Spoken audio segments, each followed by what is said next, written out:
विकास और राजनीति दोनों की बड़ी तस्वीर सामने आई है, जहां एक और पर्यटन मंत्री ने करीब 14 करोड़ रुपए की योजनाओं का लोकार्पण और शिलान्यास किया। वहीं दूसरी ओर महिला आरक्षण बिल को लेकर विपक्ष पर तीखा हमला भी बोला। नमस्कार, मैं हूं आपके साथ शुभी शुक्ला और आप देख रहे हैं नेशन नाउ समाचार।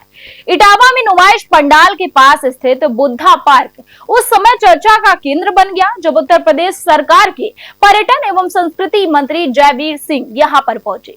मौके पर करीब 14 करोड़ रुपए की लागत से तैयार 11 विकास योजनाओं का लोकार्पण और शिलान्यास किया गया। इन योजनाओं में पर्यटन सुविधाओं की विस्तार, पार्क के सौंदर्यीकरण और आधारभूत ढांचे को मजबूत करने पर विशेष जोर दिया गया।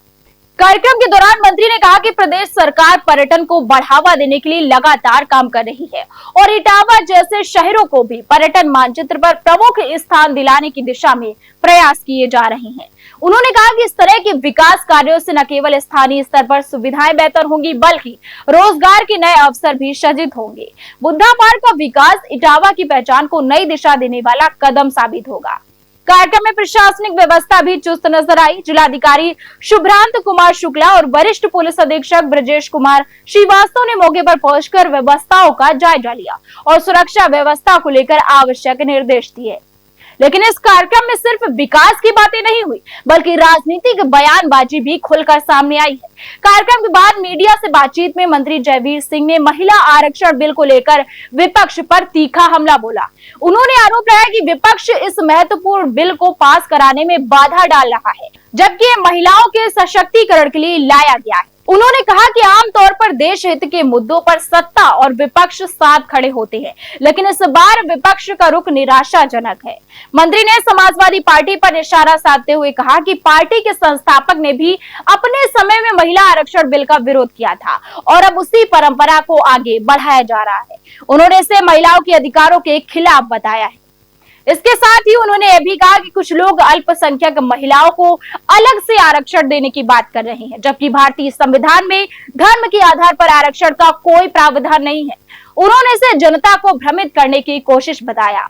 मंत्री ने कांग्रेस नेता राहुल गांधी पर भी टिप्पणी करते हुए कहा कि वे देश के मुद्दों पर विदेशों में बयान देते हैं, जो उचित नहीं है। उन्होंने कहा कि महिला आरक्षण बिल में 33% आरक्षण का प्रावधान महिलाओं को सशक्त करेगा और इससे देश को मजबूती मिले। कार्यक्रम में कई जनप्रतिनिधि और पार्टी पदाधिकारी भी मौजूद रहे हैं।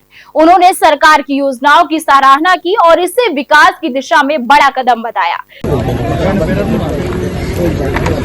पहुंचे हैं, कितनी योजनाओं का लोकार्पण हुआ है? देखिए, आज कुल 11 परियोजनाओं में से 7 परियोजनाओं का शिलान्यास और 4 परियोजनाओं का लोकार्पण, यानी कुल मिला के लगभग 14 करोड़ रुपए की कुल मिला के योजनाओं का तो पर्यटन और संस्कृति विभाग के द्वारा कुछ का शिलान्यास है, कुछ का लोकार्पण है, ये संपन्न हुआ है।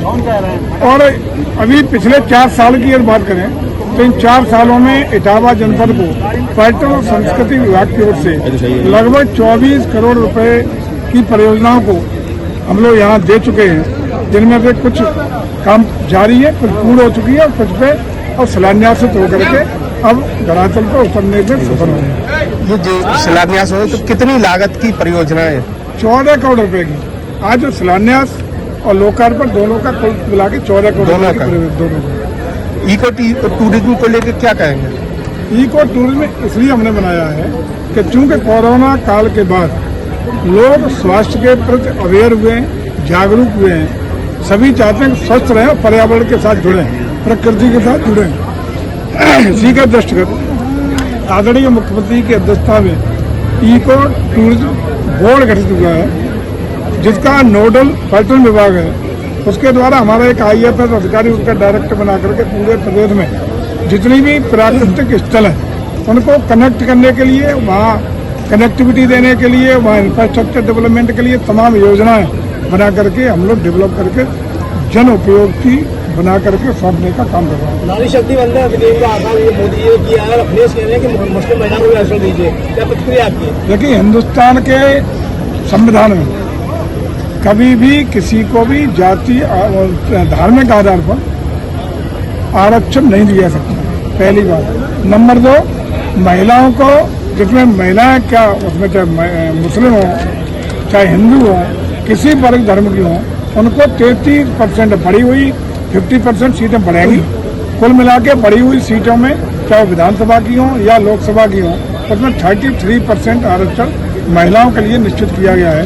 और कौन रोके है अखिलेश जी को? तो अपनी पार्टी की अमित शाह जी ने भी हाउस में कहा है, अपनी पार्टी की सारी टिकटें ये तो ज्यादा प्रिय है, तो सारी सीटें सारी टिकटें मुस्लिम महिलाओं क्यों नहीं दे देते? कौन रोके? अखिलेश जी ने कहा कि जातिगत जनगणना पहले हो जानी चाहिए थी।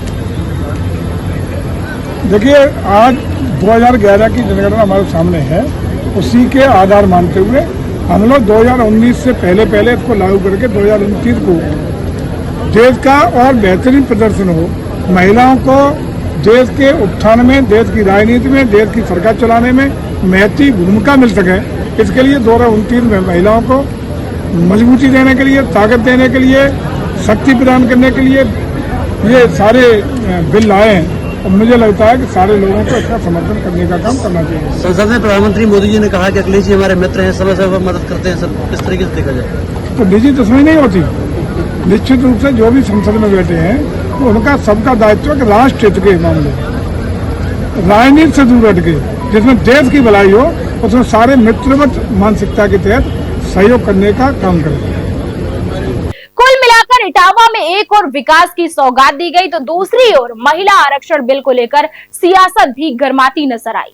अब देखना होगा कि इन विकास योजनाओं का फायदा जमीन पर कितना दिखता है और महिला आरक्षण बिल पर सियासत किस दिशा में आगे बढ़ती है। तब तक के लिए बने रहिए हमारे साथ और देखते रहिए नेशन नाउ समाचार।